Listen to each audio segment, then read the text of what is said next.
Alright, welcome back everybody, with your host Jeff Zeiser. Today, I was working on some recordings today, and I felt like, let's do some Joseki videos. So please enjoy these with me. If any of my transcriptions are bad, I apologize. My software does not appreciate my English pronunciations of Japanese words. Joseki, hi, tadashi, but just being correct doesn't help. Okay, so we're going to go back to everybody's favorite, star point. Recently, we did a couple of these, because again, right now the bots love star points. They're on and off in popularity in human play in the last 60 years. You have to learn them, and especially if you're playing, and we'll switch stone colors, especially if you're playing handicap games, which you should be. Not online. Online's kind of sandbaggy. But if you're playing in person, you're going to play a lot of these, so it's good to learn these. Okay. Now, in a recent video, I explained the Knight's move, Kogema Kakari, the low attack, low approach Knight's move. It's a great move. Now, as a new player, again, if you're a good player, you'll do this to a new player. You like to frustrate the new player by pincering. One space, low pincer. Iken basami. Alright. Many new players will do this immediately because they'll see that last video I played, they'll study the standard Joseki, and they'll play that. Okay. That's not good. So today we're going to learn what you should be playing. Okay. So this is interesting. Now there's two variations of this before I go any further. We're going to study the variation where black does not have a stone here. That'll be a future video. When black has a stone here, as we've talked about before, right, these stones are influencing both sides. You want at least one of these sides. If black has had a chance to take a stone here or here, they're going to play. It could be low stone, it's fine. If they have a anchor, a hiraki, out here, they're going to play a different variation. This is the variation with a clean slate over here. There's nothing here. Now, why would black do this? Let's show the Joseki and explain why at the same time. Like, what's the function? The function is, right, is to show the last Joseki we did, right? It's the standard knight move. So he would do knight, right? Black plays knight. You approach. Black defends. You extend. Strategically, right, in the whole board, when you're looking at direction of play, if black wants to be here and doesn't want to be forced like this, right, he wants to frustrate your aim. Let's say you have a something like this already over here, right? Like, let's say you have that. That's really good, right? This is a dual purpose move. He doesn't want you to have that, right? So, this is why one would play the pincer. And I'll be honest, when I play a weaker player, pincers also frustrate them. So that's the thing. So the first thing you do here, don't panic. Second thing you do, invade the 3-3. Now, I have recent games I'll be putting on the channel where even I'll mess this up because I played against a bot, and they'll play the Joseki wrong, and I've done wrong and right variations in the last bit. So this will be educational for all of us. So, but always take the corner. Most of the down level players give me advice, say do it. The bot always says go for it, as far as I am aware. Now black, because they did this pincer, they're aiming over here. So the first thing they do, again, whenever you get invaded in 3-3, you get a pick, right? So you're pushing him away. One. White goes. So that's 1, 2, 3. Black goes 4. You go 5. You now cut your connection to the stone. 6. You make a firm L connection. 7. Oops, excuse me, stones. Now black has to connect 8. Now this is where you get your profit. 9. Black plays 10. Stay a line ahead of you in a line up. You get 11. Alright. Now, for anybody who's here for our recent moves, you'll notice a couple differences here, right? For the standard 3-3 invasion, it's a line lower and you're pushed down more. This one is opening a lot. Like, just look this direction, right? This third line is way open. Black, with this move here, is even conceding you're going to have some weakness that direction, and it's the price he's willing to pay. Now, why does he have to pay that price? This stone. You've traded this stone, and this stone allows you to make this shape. If it wasn't there, black could press you way harder, and you'd be much lower. But because it's there, black has to prevent your connection. And you get a lot of profit. Now, black obviously got what he wanted, almost. Right? See, when we mentioned that black wants something here, black's almost got a full extension in the direction he wants. And more importantly, everybody, say it with me, thickness. Right, thickness. Atsumi. So we're getting that thickness, which is very good. And we're going this direction. White got a corner, again, huge. And white is radiating down the side. Now, almost all 3/3 invasions, you're guaranteed some side. This is a high open, a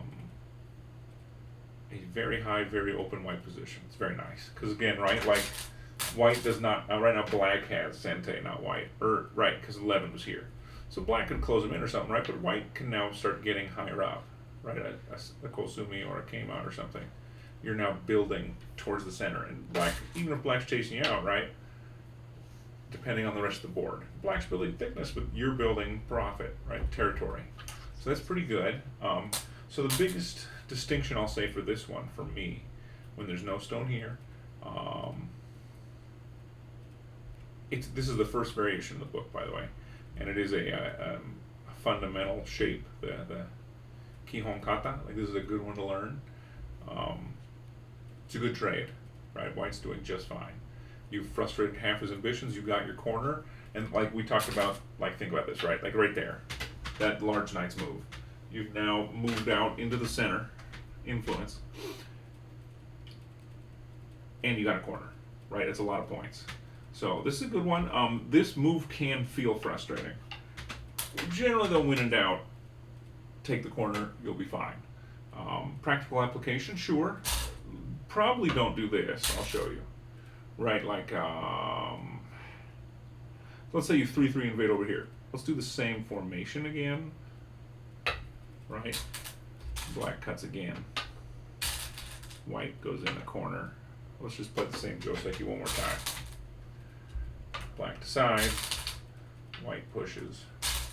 Black pushes. White connects. Then we have the Hane and the reverse Hane. White connects. Black connects. White jumps. Black jumps. White pushes out one more. Okay. I'm kind of looking at that, right? You're starting to see some serious black thickness here. You have a little aji here for pulling out these stones, right? There's something there, something, you know, some keshi, right? Some trying to close it off a little bit. That's a lot of thickness in an even game. It's rough. So generally speaking, this one is, I think the computer would still like it, because remember, you're doing a 3/3 point invasion. So what does that mean? It means up here, you have some formation, right? Or let's say you're doing some Kogemas or something, right? So you will already have some profit here, which you're running towards. It might counteract that, but that is quite large, right? It's probably, and if I'm black, I'm attacking here to build thickness to try to close this baby off, because that's not enough, right? Something like this. It's very well balanced. It'll be a good fight for black, but I'm hoping if I'm white I can reduce that. Or like, see this play right here? It could be too slow if none of this has been settled yet. So there's a lot of ways to reduce that. I have the weakness currently in actual play, where I'll sometimes let people make such nice formations, and then I have to spend the second half of the game reducing it. Or trying to make life in there. That's not always fun. So be careful when you give your opponent shape. That can be bad. But remember, let's play one more time just to get the memory of what we're trying to do. All right. Here we go. We'll clear our original. Here, that nice ASMR of stones. Black's here. White approaches. Black does a one space pincer. White takes the corner. Black pushes. White pushes once. Black responds. White Hanes. Black counter Hanes. White connects. Black connects. White one jumps. Black Keima. The small knight's move, right? And then white gets his profit. So again, remember we talked about the direction matters a lot. Look at this. This time, So we're talking about that diagonal move. Like, look at that. That's a knife into the heart of that poor black shape. There might still be a case you'd want to do this if you're black. Like, say you approach the corner over here or something. You know what I mean? Like you're building thickness that way. That could work. But these are the risks and how these things work. Now, all of this strategery the connection of your positions, that is just slow instinct. You just got to practice it. But I like to mention it. The book doesn't. The book implies it. The fundamental Joseki book. It'll have some pro examples and implications, but a lot of this you have to learn from experience. It's very Japanese in that way, and part of the fun study. So hopefully this helps everybody. I'm trying to do these in kind of inspired groupings. You'll see this one come up a lot. The version of the bot I've been playing really appreciates doesn't like being forced, and it'll one space pincer your knight approach all the time.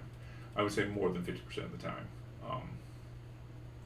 So you got to understand what you're doing with it when you play it. At your level, depends on your level what people react. But learning this reaction is quite good. It is nice to have this potential. And if you make that nice shape we had earlier, just understand you're going to have to learn how to reduce, right? And reduce just means like you said, this is reduction, right? You're not trying to stop this. You're just, saying hi. You're trying to make his position uncomfortable. You're trying to make this smaller, and then you do that, and he does something like this, and then,